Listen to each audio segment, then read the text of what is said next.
Hi, my name's Dan, and I've been a type 1 diabetic, for over 35 years. And just want to share a few thoughts about how you might engage your friends and or family who are type 1 diabetics and maybe some advice on the best ways to interact with them. First and foremost, I would just say talk about it, right? If you're curious about something in somebody's life and you're a friend, well, let that be part of the conversation. I've had a number of people in my life kind of want to talk around it or avoid it or think that they're stepping on toes. And honestly, that was more awkward than not. And now I'm on insulin pump, so I have to take it out at a meal and work with that. But before that, I was on shots, and yeah, sometimes had to be in an awkward position if you wanted to kind of try to sneak it at a restaurant or something like that, or you got to go to the bathroom more, those kind of things. So it's a part of our lives. So I would just say ask questions. The reason I bring that up actually is because of knew a guy back years ago who was in the military and served overseas and was involved in some pretty well, full theater of war kind of stuff. And that was his advice to me.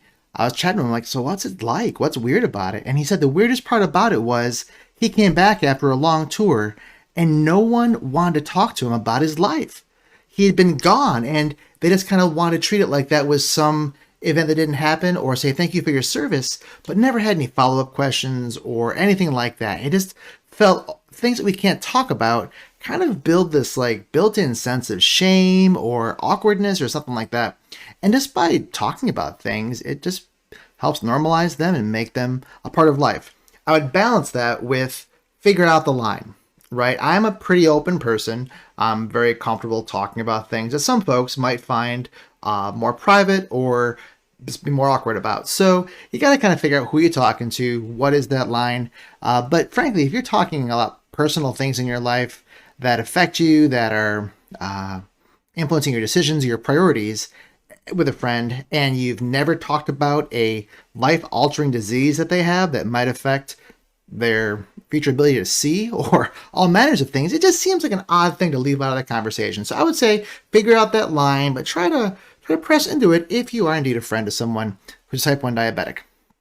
Next, I would say be aware of things that situations that can affect diabetes, right? A lot of them seem kind of obvious, but maybe you're not aware. So I just want to fill you in a little bit. Exercise and exertion, number one.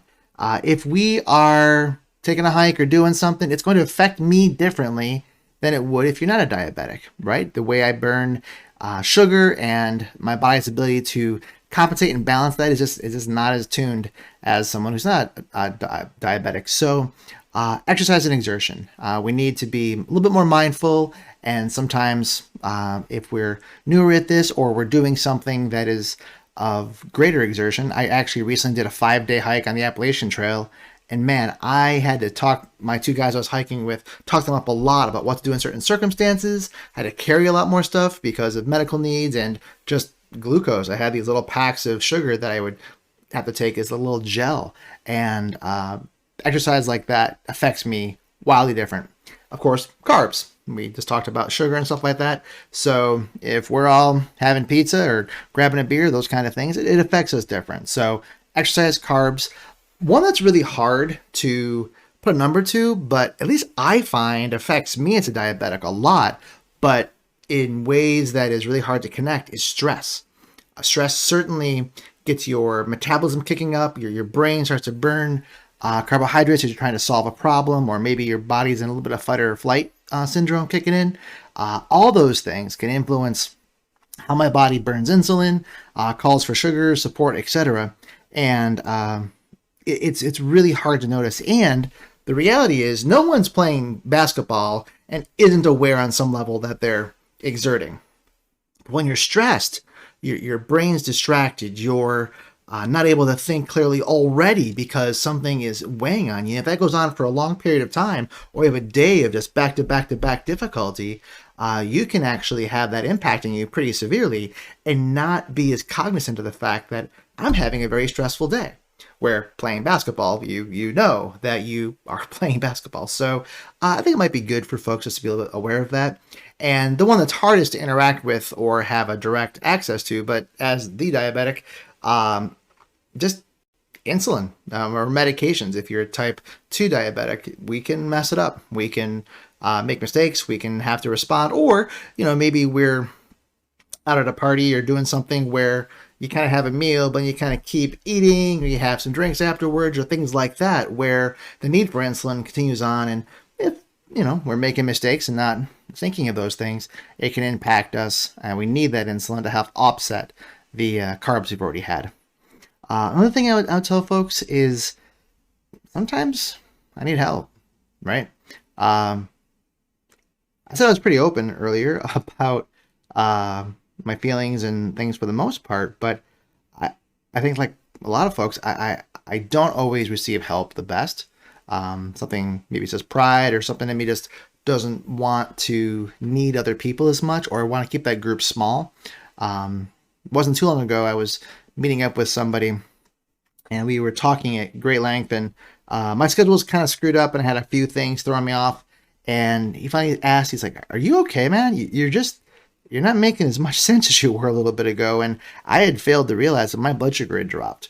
So I had some orange juice and it was fine in 5 minutes. But although I'm really, I think, quite good at noticing that my blood sugar might be moving or etc., but I wasn't wearing a CGM, like a continuous glucose monitor that you can wear that gives you the constant feedback.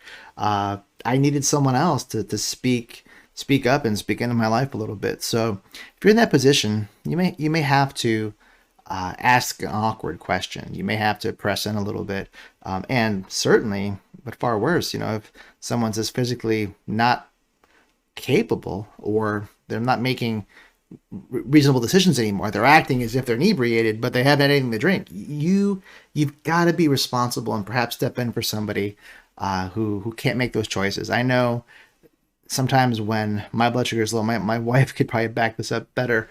I'll get a little belligerent. I'll actually be less reasonable and more resistant than I would be if I was in my best frame of mind. So it can be a little tough.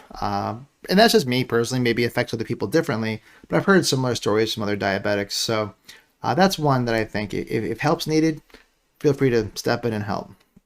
Another one that I'd share that maybe it's a personal one, but it's come up a few times, and it sometimes can be a little awkward for me, is that type 1 and type 2 diabetes have different causes, right? Now, type 2 typically is someone has either had something affect their bodies, either pregnancy can do it, or just life choices that has worn down their pancreas so it no longer functions as well as it once did, and they need assistance with either medicines to help their pancreas to work better, or just insulin outright to help offset the lack that their body's making. Where my body, it's just really different. I have another video I can link to here at the end to help explain a little bit the difference between type 1 and type 2. But what's interesting about type 2 is there's all kinds of, miracle juices or pills and things out there that they're trying to sell on the internet to help people cure their type 2 diabetes. And maybe those work, maybe they don't. I'm not trying to make a judgment about that. But the reality is type 1 diabetes, unless medical science changes, and this is 2021, there isn't a cure. There's a treatment. So I have been encouraged by people who are into different kinds of oils or different kinds of nutritional supplements, things like that, that they know of things that'll help my diabetes, which can help my health, which can help my well-being, which can help my state of mind, but it won't help an organ that isn't functioning at all, that my body actually functionally killed, to come back to life, right? And it can, when I was really young, perhaps give a false hope, which is a bit of a bummer, so don't want to do that. And frankly, it can also just be an awkward conversation to have to press through. And some of the folks who are really wanting to help and buy into those things don't understand that although type 1 and type 2 do live with similar effects, the causes are different. So I think that's helpful for folks to know in general. And just lastly, like we've already kind of said, just communicate, right? It's my life. It's part of what's formed me. It's been something that has really helped shape my life.